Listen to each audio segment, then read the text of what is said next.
Marcos Serrano is a financial planner with Primerica, and for the last 6 years, he's been helping middle income families plan for retirement and protecting themselves for their financial future in the event of a loss. Today, we're going to hear about what he can tell us in the hairdresser world, in the barbering and hairdresser world, what we need to know about retirement planning and preparing for, protecting our financial futures.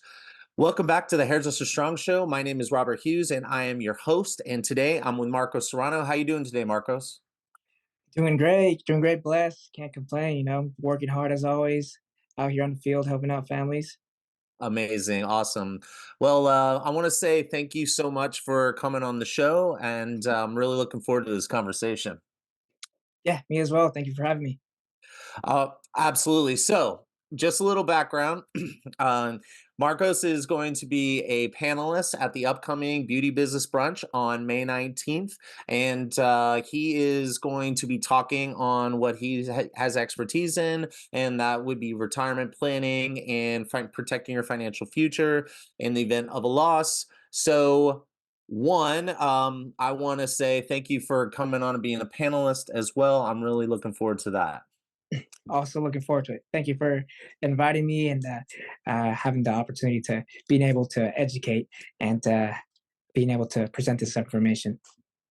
Yeah, our industry, I would consider our industry an underserved community when it comes to financial services. So for you to volunteer your time and for us to be able to come together, so that way we can share some financial literacy or some financial education with the industry is really big deal. So let's dive right in. Well, let's first hear like why and how did you get into financial planning?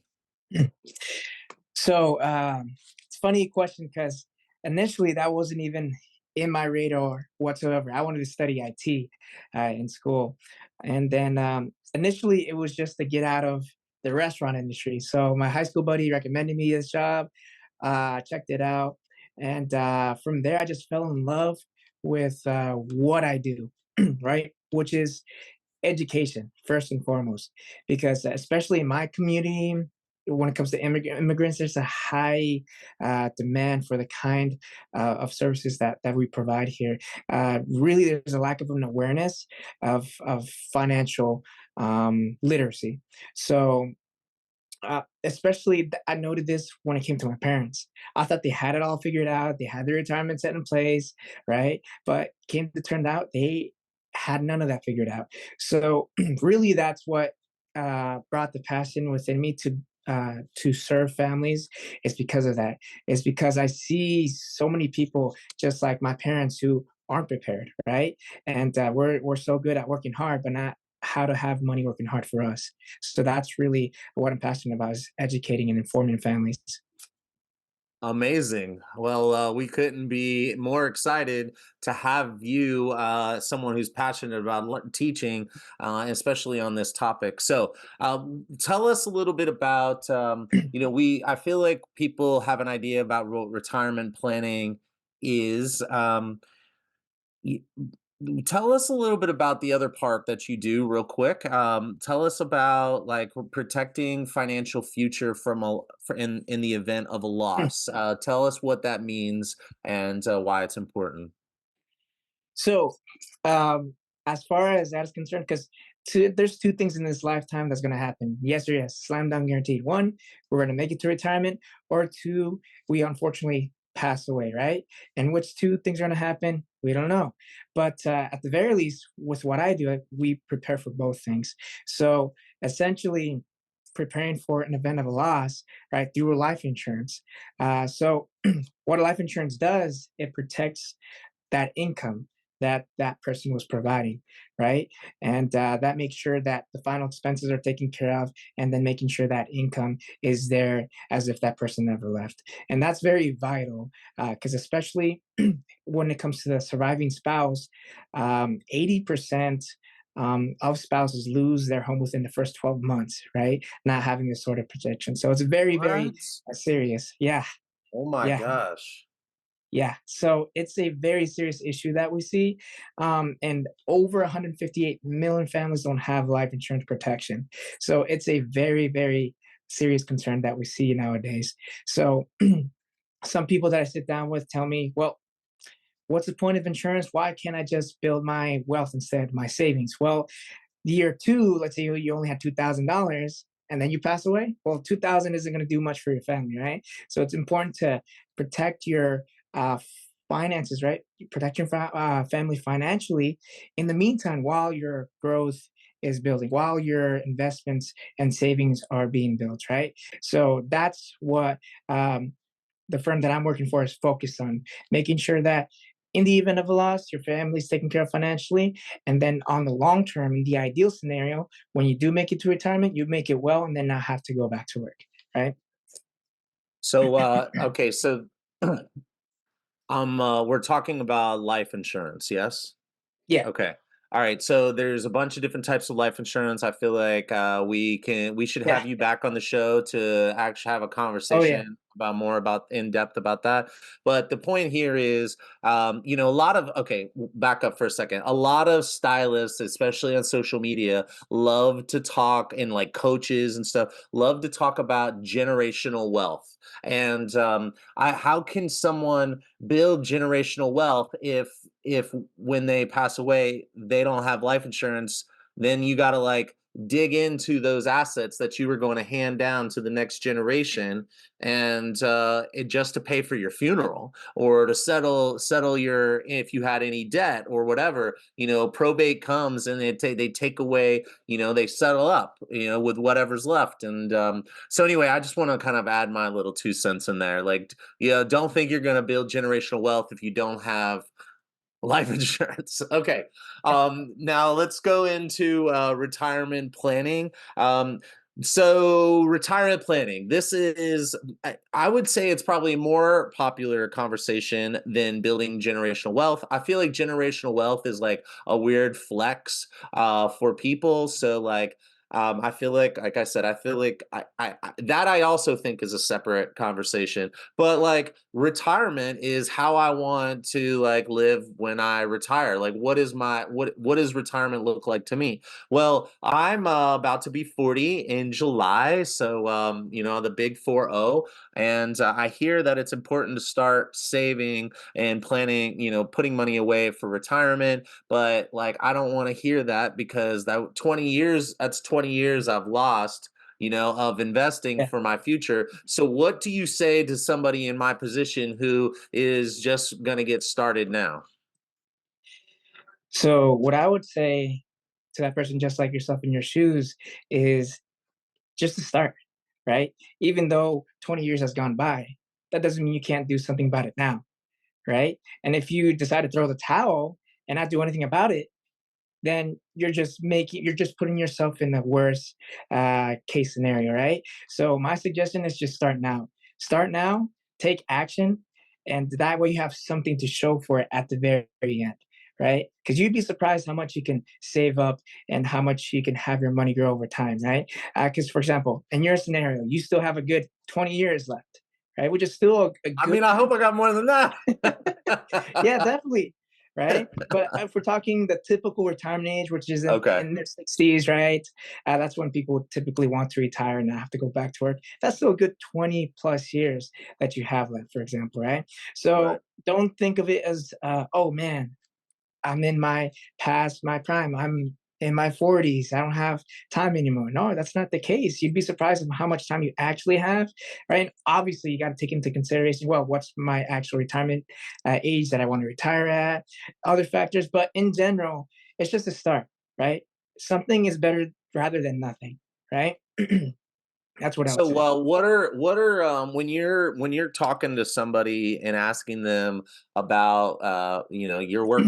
They say they come to you. Yeah. Let's just use me for example, and it's like, hey, I want to do this retirement planning thing. What types of information do you want to collect it Mm, very early on to like help start figuring this out? Can you give me like a yeah, little like example of course. question, walk through a little bit? For example, one of the first things I would ask is, hey, at what age do you plan on retiring? right? So that's important to know. And then from there, I can have a gauge of the time frame that we have to be able to save and invest. And then based on that, I can take into consideration things like their handling on risk. Are they risk averse? Do they not mind some risk? Because when it comes to investing, there's always some degree of risk, right? And obviously, goals and aspirations they want to achieve, they want to do in the future, like if they want to travel, for example, or if they want their house to be completely paid off, things of those manners. So I take all those things into account, and then that's a good blueprint to being able to build their retirement plan, essentially. Nice. Just to have a laugh, you ever hear anybody tell you like, "I'm gonna retire at a really young age"? Uh, have you ever had an experience where someone tells you something that's not realistic, or is everyone pretty serious when they meet with you? Or For maybe the they're most part, serious about I don't know. so I mean, for the most part, uh, they are pretty serious. But then there's some people they're like, well, the earlier the better, right? Yeah. So Anybody I ever say really like 48 or 50 or something like that? I've had a couple who've said that, and I would actually take a look at that and say, well, let's see what we can do, right? And if it's not realistic, then I'll show them the numbers. Like, hey, this is not looking too good. If you're planning to retire with X amount, then you probably either need to put in a lot up front, or we're gonna need a little bit more time. Okay, and then what about on the other end of the spectrum? Do you ever hear anybody being like, I'm gonna work until I die? Do you ever hear anybody say that, or is everybody who comes to you, they're like, I want to eventually stop working 100%? So no, I mean, especially in the Latino community, there's a lot of that, to be quite honest. Because mainly not because of they want to work, but because they feel like they have to keep working. But as far as that's concerned, I mean, if they want to continue working, that's completely fine. Then that just means that, but that's their choice, right? But my focus is just to make sure that on the long run, they have enough accumulated to where working is an option, not a necessity. Okay, let's talk a little bit about like type of lifestyle decisions that are going to require a larger investment or an earlier start date so that you have more money. Like, what type of drop a dose of reality on the audience Yeah. with like the type of things that people say that they want to do in retirement that cost maybe more than what people are really realizing that it's going to cost, or it's going to be harder to do, or whatever. Okay. Well, obviously the outlandish things like, "Oh man, I want my Lambo," or "I want my yacht," things like that, right? So Uh-huh. that's things where we're like, "Oh, I want to reconsider that," right? That's not really realistic. But when it comes to things like, "Oh, I want to travel a lot more," then that's definitely something that we can work with. Um, or like, oh, I want to completely pay off my house, and that's also something that that we can work with, right? That's realistic, right? So it just depends on what they want to achieve, and coming to, I guess, a compromise based on how realistic their goals are and what can actually be achieved with the resources that they have currently. Okay, cool. So a real tailored approach to, like an individualized, customized kind of approach to really kind of working out. So have you ever said, okay, let me run some numbers. How about I'll run you this number if you want to, go do like 3 international trips every year, and then I'll give you this number that's just one international trip every year. Do you ever do something like that to like give people an idea of like, you want this lifestyle, but like, this lifestyle might be a little more maybe realistic is a bad word because people might feel like, anything is realistic. Yeah. Let's say easier to attain. Mhm. Do you ever do anything like that, being like, well, in this scenario versus this scenario?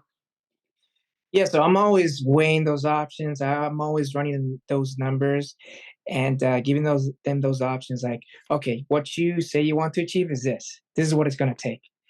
This is what where you're at right now. This is what is more easily achievable for you. Now, if you want to go this other route, then we can work on that.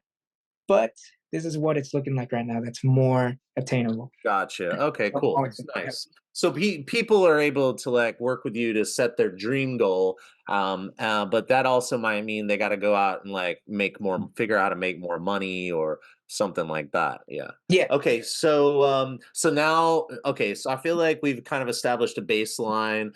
People should understand what we're talking about, and if you don't know what we're talking about retiring, and retiring can mean a lot of different things from different people. Most people associate retirement with no more working, or working because you want to, not because you have to, and that means that you have to have money in the bank. If I think I don't know what percentage of people, but like if you're going to get a social security check every year, that'll be part of your income. But I'm pretty sure no one can actually live off of that. I mean, do you have any data on that? Like, are there people in certain parts of the country who can still survive off of their social security check with no other income? That number is looking very, very bleak, to be quite honest. And honestly, when it comes to Social Security, I forget which newspaper wrote this, but by 2037, those Social Security benefits are going to completely deplete, right? So people like you, even like me, are not going to have anything, and that amount that's being taken out of our Social Security is just going to be paying for those who already have it, right? So Right. this is why financial experts always recommend this isn't Social Security is not something to depend on. It's just supplementary to what your investment, whatever retirement plans you already have. It's not something to be relied on. It's simply a supplement. Totally. So, okay, cool. So, what are the different ways that people can invest for retirement? Uh, yeah. So the different ways people can invest in retirements, there's many different um, methods about doing that. But the most common that we know is through their employer, whether that's a 401k or there's individual ones, what's known as an IRA, so individual retirement accounts. Those are the most common ways you can use in those scenarios. And then for employers, right? There's 401k plans. There's a bunch of different plans, simple IRAs, SIP IRAs. There's a bunch of different options. But for individuals, if we're talking individuals specifically, those are the kinds of options that we're looking for because it's specifically for retirement, right? That's what it's designed to do. I don't know about you, but having a diverse portfolio is recommended. Is that a correct statement? I'm not a financial advisor, so I Yeah. can't technically give it financial advice. But considering you're a financial planner, is that something that is accurate, or do you need to correct me on that one? No, you're absolutely correct. So when we're talking long term, having your money being diversified is a great way to kind of balance out, not eliminate risk, but balance out that risk and manage that risk. Because if you're talking putting all your eggs in one basket, then you run the risk of losing all your money in one shot, right? If that company goes bankrupt or whatever the case may be, right? Uh, as opposed to having invested in different companies, different areas, right? That way, even if, let's say, one company goes out of business, well, you still have all these different institutions, entities that are still up and running. So that's a great way of investing for your future, for your retirement, is having that money diversified. And so, as we kind of come to the end of this conversation, I think it's important for me to call out like different groups of people in the industry. So, you mentioned salon owners. Now, as a stylist, there's a lot of independent stylists, and they either rent a chair or they have their own little suite, and it's like a one chair salon. Some have like up to four chair salon, but I'm specifically talking about the majority have it's just them in their space. And And then they want to know, how do they plan for retirement, because they won't be working for somebody. They are their own boss. What type of opportunities are there for them that you could work with, like someone in your position could work with them? Like, can they set up a 401k for themselves? Like, is that a thing, or do they have to have employees? Do you know the nuances there? Yeah, so those that plan 401k plans are an employer plan. Now, if we're talking for individuals, then we're looking more into the IRA. So that's what it's there for, individual retirement accounts. And there's two general types. There's the traditional IRA, then there's the Roth IRA. And the difference between the two is that the Roth IRA is an account where your money grows tax free, right? As opposed to the traditional IRA. And this is the same with a 401k, where it's taxed, what's known as tax deferred. So Roth IRA is one of the few ways you can have your money grow tax free. Um, there's certain income limits. So if you're earning past a certain amount of income, then you typically can't have this not have this account. But you can't contribute to this account if you already had it before you hit the income limit. So there's a lot of details about it, but uh, in general, that's one of the ways that you can do it. Or if you don't qualify, then you can still have the traditional IRA. Interesting. So, real quick to clarify, you Yeah. mentioned tax-free growth and tax deferred, I think is the Mhm. word you used. Yeah. Could you just explain to somebody who might not know what that terminology means, in maybe like layman's terms? Okay. So tax free and tax deferred, meaning that while that money's in there and growing, there's no taxes being taken out. But it's only when you take those funds out at retirement, that's when you would pay those taxes. That's what tax deferred means. Is that while it's growing, there's no taxes being taken out. Only at the end when you take out that money's when you're being taxed. And then tax free, obviously meaning that at retirement age, you take that out and you don't have any tax consequences. So there's also, from what I understand, and I need you to clarify something. Um, If I have, say, a traditional IRA, then that money is my contributions are a write-off at the end of the year. Is that correct? Yes, it's tax deductible on your taxes, so that's the advantage of having that traditional. Some people like that; they want to write off as much things as possible. So that's a great way to do it, is having that account. However, a Roth IRA, I pay the taxes, and then my money that I have left over, my net, I invest that, and that's why I don't pay the taxes at the end. So it's either I get the write-off and I pay it later, or I don't take the write-off and I don't pay it later, right? Yeah, that's correct. Yep. Okay. So now, question: can I have both a traditional and a Roth IRA?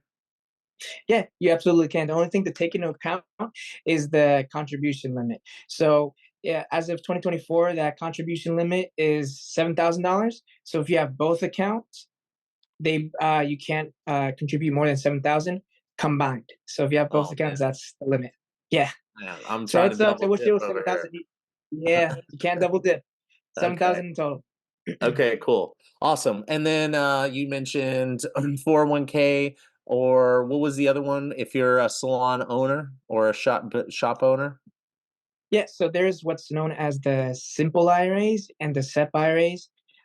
So pretty much typically they have lower administrative expenses for the employer itself, and as well as they're typically for smaller businesses, less than 25 employees, that sort of thing. So that's what those are there for. Um, yeah, so that's what that's there for.